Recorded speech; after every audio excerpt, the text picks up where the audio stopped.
Morte. Hosted by Bastish B.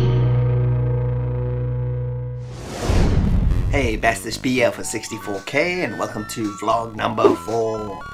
If you've never watched the vlogs before, I do one at the beginning of every month.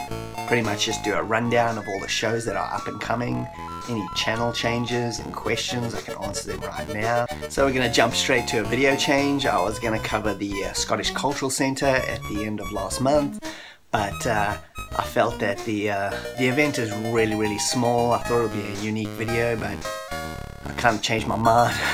I don't think there would have been enough even footage or even anything exciting to even cover it in a full video. So I decided to skip that. I got 3 upcoming massive conventions I'm going to be going to in June, so I think those are going to more than make up for it. But I put another video in its place that came out last week. If you never saw my top 10 Commodore 64 versus fighting game video, please check that out. It's really cool. It's got a lot of my favorite classic games in there.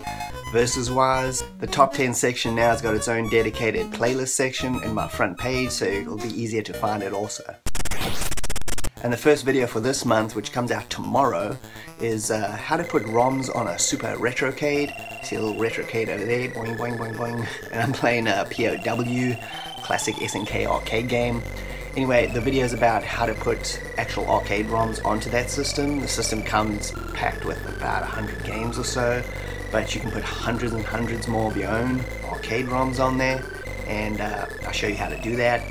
Also, really, if you love classic arcade gaming, then you should really pick up one of these Super Retrocade, not the Retrocade, that thing's garbage. The Super Retrocade, the sequel. It's excellent and it's really cheap. I think I got mine on Amazon for about 60 bucks. And just the amount of emulation you can do and play those classic games, it's totally worth it. As per usual, I've got a whole bunch of episodes of Wired for Sound. If you don't know, that's where I highlight video game soundtracks and have some footage and some info about the actual games themselves. There was one I put out last month for the game Supremacy, or Overlord as it's known in North America. The soundtrack was by Jerome Tell, and he actually saw the video and commented on it and gave some good feedback, which I was super honored by. I'm a massive fan of his, going back since the 80s, so the fact that he actually saw the video, it freaked me out totally. But anyway, check that one out, Supremacy. It's out on my Wired for Sound section, and I got a whole bunch of other cool ones out this month too. Also got a few episodes of Rapid Fire. That's my short little reviews I do.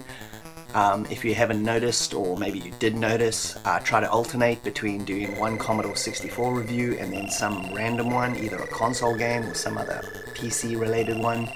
I try to, the Commodore 64 is obviously my favorite system, but I also love other things, so there'll be a Commodore 64 one, and then the next one will definitely be some other thing.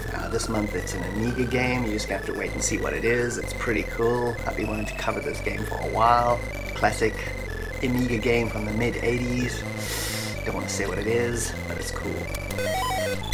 I've also managed to finish the second episode of the Zine Files, which is a really difficult video to make, just due to the amount of time and effort it takes to edit everything. It's a massive video. It's about 50 minutes long. It's really massive. If you don't know what the Zine Files is, I've done one episode previously to this.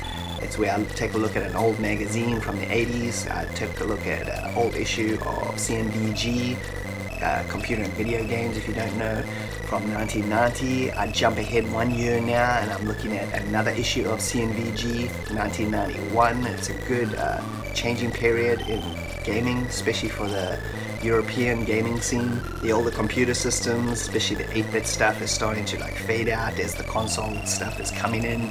It's a good issue to look at, and I go through the whole thing, and there's tons of gaming footage in there from everything in that magazine. You should definitely check it out. Brew yourself some coffee. It's a long video. I got another episode of Loot and Booty. That's my thrifting video show. I go to a local video game store called Game Deals. They're the guys that put on the Vancouver Retro Gaming Convention every year, and I'm going to be going to that in June. That is an excellent show, by the way. Anyway, Game Deals, pretty cool store. Lots of cool stuff. I'll show you around the place. Also got a whole bunch of thrifting happens in that video, so that's a good one to look out for. I got episode 11 of Pop Culture Quick Bites. This is a show I do just to change things up a little bit. They're pretty short episodes. They're usually 5, 6, 7 minutes, something like that. This one is going to be highlighting a book called Otaku Spaces. If you don't know the word otaku, it's Japanese. It means like kind of like a fanboy, really. So it's like these guys that hoard stuff, not just video games, but manga or movies or just anything. This is about collecting stuff. It's kind of relevant to what I like. I like collecting games. I'm sure a lot of you do too. So I got that video coming out. You can check out all the other Pop Culture Quick Bites episodes. Not all of them are related to video games. They're just related to cool things. It just gives the channel a little bit of variety, so you're not only looking at gaming stuff.